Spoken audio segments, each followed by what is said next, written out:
Yesterday at 5 p.m., Lebanon went quiet for the first time in 47 days. A 10-day ceasefire between Israel and Lebanon took effect at 5 p.m. Thursday, and across Beirut, barrages of gunshots rang into the air as residents celebrated, while displaced families began moving back toward the south despite official warnings to wait. That sound of people celebrating the absence of explosions was the first genuinely good noise to come out of the Middle East since this war began on February 28th. And then, this morning, Iran did something nobody's diplomatic model predicted would happen before the ceasefire expiry date. Iran's foreign minister announced the Strait of Hormuz is completely open for the remainder of the 10-day Lebanon ceasefire that went into effect yesterday. The Strait of Hormuz. Open. The waterway that carries 1/5 of the world's oil, that has been effectively closed for 49 days, that has pushed Brent crude above $100, that has stranded 150 tankers and thousands of sailors running short of food and water, that has been the central bargaining chip of the most consequential military confrontation since the Cold War. Iran opened it this morning. Not fully, not permanently, not without conditions, but open, commercially, for ships that want to transit. Oil fell 9% to $90 a barrel. The Dow soared 869 points, recouping all of its losses since the war with Iran began. The S&P 500 closed above 7,100 for the first time ever, its best week since May. The Nasdaq hit its longest winning streak since 1992. The financial markets just priced in the end of the Iran war. Whether the Iran war agrees with that assessment is the question that everything happening today is trying to answer.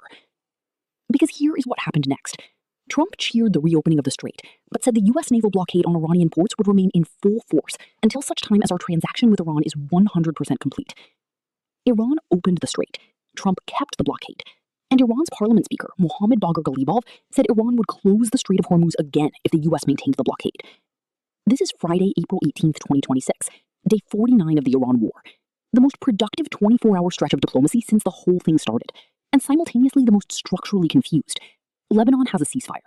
The strait is technically open. The U.S. blockade is fully enforced. Iran is threatening to reclose the strait if the blockade continues. Round 2 of U.S.-Iran talks is expected in Islamabad on Monday. The original ceasefire expires April 22nd, 4 days from today. And the USS Gerald Ford Carrier Strike Group, the USS George H.W. Bush, and the USS Abraham Lincoln are all operating in the region, part of a broader U.S. military posture to maintain a ready stance to resume combat operations against Iran should the ceasefire not hold. The Lebanon ceasefire is what broke this open. For weeks, Tehran made the inclusion of Lebanon the precondition for every round of negotiation. Iran's parliament speaker said this week that Hezbollah's resistance would bring Lebanon's ceasefire on resistance terms. The United States and Israel said Lebanon was never part of the Iran deal, and never would be. Then Pakistan's prime minister flew to Jeddah to meet the Saudi crown prince, then flew to Doha to meet Qatar's foreign minister. Then Pakistan's army chief flew to Tehran, collectively working the diplomatic track that finally, on Thursday evening, produced the 10-day Israel-Lebanon ceasefire that removed Tehran's primary precondition for returning to the table. Pakistan didn't just broker the Iran ceasefire on April 8th. It is now brokering the entire regional architecture. Lebanon, Iran, the Gulf states, simultaneously, one phone call and one capital at a time. There is no other country on earth doing what Pakistan is doing right now. No Security Council mandate, no NATO framework, no UN mechanism. Just a prime minister and an army chief flying between Islamabad, Jeddah, Doha, Tehran, and Washington, trying to hold a collapsing Middle East peace process together by sheer diplomatic momentum. Iranian and U.S. delegations are expected to arrive in Pakistan this weekend for negotiations Monday, according to Iranian sources. The U.S. hasn't confirmed talks are scheduled.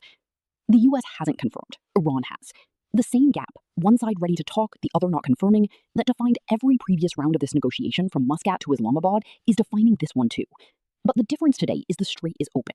That single fact changes the pressure calculation on both sides. Washington has been demanding the strait's opening as the price of diplomatic engagement. Tehran has now provided it, conditionally, reversibly, and only for as long as the Lebanon ceasefire holds. But it provided it. The precondition is met. The excuse not to talk is gone. Pakistani mediators are trying to take the gains from Thursday's Lebanon ceasefire and parlay them into an Iranian concession the United States wants. Those efforts appeared to make progress when Iran announced the reopening of the strait, but then Trump kept the blockade in place, souring the mood in Tehran. That sequence, Iran moves, Trump holds, Tehran sours, is the pattern that has defined this entire diplomatic process. Every time one side makes a gesture, the other responds with pressure rather than reciprocation. The United States imposed the blockade after the Islamabad talks failed. Iran opened the strait after the Lebanon ceasefire succeeded. Trump kept the blockade after Iran opened the strait. Iran threatened to reclose the strait after Trump kept the blockade. The ladder of escalation and counter-escalation keeps extending in both directions simultaneously, with the window for a deal getting narrower with every rung. 4 days, April 22nd. The original ceasefire's expiry date is now less than 100 hours away.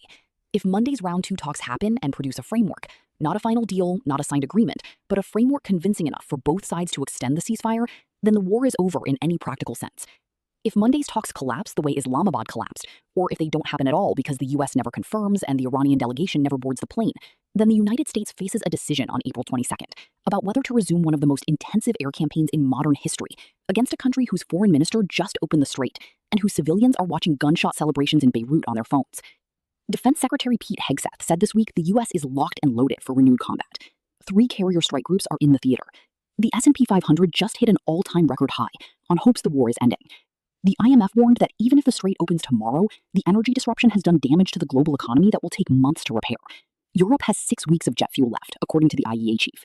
Thousands of sailors on stranded ships are still waiting for the mine clearance operations that will make the reopened strait actually safe to transit. Everything is moving simultaneously toward peace and toward the resumption of war.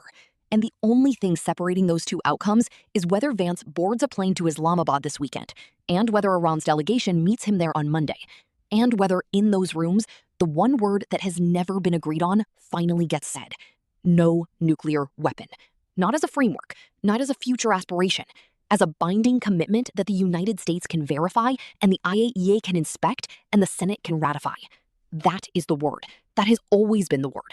Everything else, the strait, Lebanon, the blockade, the sanctions, the reparations, the troop withdrawals, all of it is the architecture built around that single demand. Iran says enrichment is a sovereign right. The United States says no nuclear weapons are the 99% of the deal. 4 days.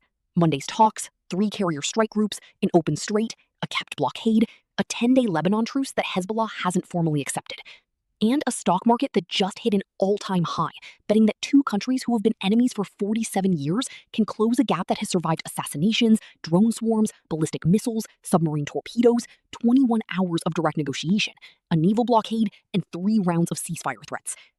The war is close to over. It has been close to over before. Drop your answer. Does Monday's round 2 produce the word, or do we find out on April 22nd what locked and loaded actually means?